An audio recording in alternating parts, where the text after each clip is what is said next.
NCB times ಮೀಡಿಯಾಗೆ ಸ್ವಾಗತ. ಯಾರಿಗೂ ಕ್ಯಾರೆ ಅನ್ನದ ಬೇರೆಯವರ ಭಾವನೆಗೆ ಬೆಲೆ ಕೊಡದ ಗಿಲ್ಲಿ ನಟ ಗೌರವ ಕೊಡೋದು ಇವರಿಗೆ ಮಾತ್ರ ಅಂತ ಹೇಳಿದ್ರು ಬಿಗ್ ಬಾಸ್ ನ ಸ್ಪರ್ಧಿ ರಜತ್. ಹೌದು, ಬಿಗ್ ಬಾಸ್ ಕನ್ನಡ ಸೀಸನ್ 12ರಲ್ಲಿ ಮಾತು, ಡೈಲಾಗ್, ಕಿಲಾಡಿ ಬುದ್ಧಿತನದಿಂದ ವೀಕ್ಷಕರ ಮನಸ್ಸನ್ನ ಗೆದ್ದಿರುವಂತಹ ಮಂಡ್ಯದ ಹುಡುಗ ಗಿಲ್ಲಿ ನಟನ ಬಗ್ಗೆ ಮನೆಯವರಿಗೆ ಒಂದೆರಡು ರೀತಿಯಲ್ಲಿ ದೂರುಗಳಿದೆ. ಈ ಬಗ್ಗೆ ರಜತ್ ಅವರು ಮಾಧ್ಯಮವೊಂದರ ಜೊತೆಯಲ್ಲಿ ಮಾತನಾಡಿದ್ದಾರೆ. ಬಿಗ್ ಬಾಸ್ ಶೋ ನಿಂದ ಆಚೆಯೂ ಕೂಡ ಗಿಲ್ಲಿ ನಟ ಹಾಗೆ ಕಾವ್ಯ ಶೈವ ಅವರಿಗೆ ಪರಿಚಯ ಇತ್ತು. ಇವರಿಬ್ರು ಕೂಡ ಒಂದು ಡ್ಯಾನ್ಸ್ ಶೋ ನಲ್ಲಿ ಭಾಗಿಯಾಗಿದ್ರು. ಆರಂಭದಲ್ಲಿ ಜಂಟಿ ಜೋಡಿಯಾಗಿದ್ದಾಗ ಗಿಲ್ಲಿ ಕಾವ್ಯ ಮತ್ತೆ ಜೋಡಿ ಆಗ್ತಾರೆ. ಅಲ್ಲಿಂದ ಇವರ ಸ್ನೇಹ ಮತ್ತಷ್ಟು ಗಾಢವಾಗ್ತಾ ಹೋಯ್ತು. ಗಿಲ್ಲಿ ನಟನಿಂದಲೇ ಕಾವ್ಯ ಗಿಲ್ಲಿ ಇಲ್ಲದೆ ಕಾವ್ಯ ಇಲ್ಲ ಅಂತ ಹೇಳಿ ಮನೆಯವರು ಹೇಳ್ತಿದ್ದಾರೆ. ಅಷ್ಟೇ ಅಲ್ಲದೆ ಹೊರಗಡೆ ಕೂಡ ಇದೇ ರೀತಿಯ ಅಂತ ಮಾತುಗಳು ಕೇಳಿ ಬರ್ತಾ ಇದೆ. ಅಶ್ವಿನಿ ಗೌಡ ಜೊತೆಯಲ್ಲಿ ಕಾವ್ಯ ಕೆಲ ಬಾರಿ ಜಗಳ ಕೂಡ ಆಡಿದ್ದಾರೆ. ಇನ್ನು ಧನುಷ್, ವಂದನಾ, ರಘು ಜೊತೆಯಲ್ಲಿ ಕಾವ್ಯ ಮಾತನಾಡಿದ್ದು ಬಿಟ್ರೆ ಅವರು ಎಲ್ಲೂ ಕೂಡ ಕಾಣಿಸ್ಕೊಂಡಿಲ್ಲ. ಕಾವ್ಯ ಕಾಣಿಸ್ಕೊಂಡ್ರೆ ಅದು ಗಿಲ್ಲಿ ನಟನ ಜೊತೆಯಲ್ಲಿ ಮಾತ್ರ ಅಥವಾ ಗಿಲ್ಲಿ ಬಾಯಲ್ಲಿ ಕಾವ್ಯ ಹೆಸರು ಬಂದಂತಹ ಸಂದರ್ಭದಲ್ಲಿ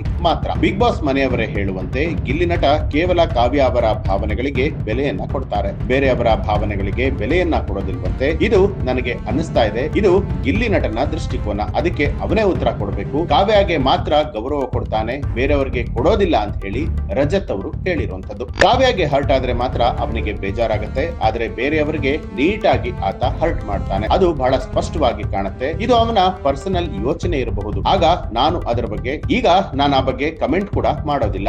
ಅವನು ಮಾಡ್ತಾ ಇರುವಂತದ್ದು ಅದು ಅವನ ಇಷ್ಟ ಅಂತ ಹೇಳಿ ರಜತ್ ಅವರು ತಿಳಿಸಿದ್ದಾರೆ. ಗಿಲ್ಲಿ ನಟ ಅವರನ್ನ ಕಾವ್ಯ ನಾಮಿನೇಟ್ ಮಾಡ್ತಾರೆ.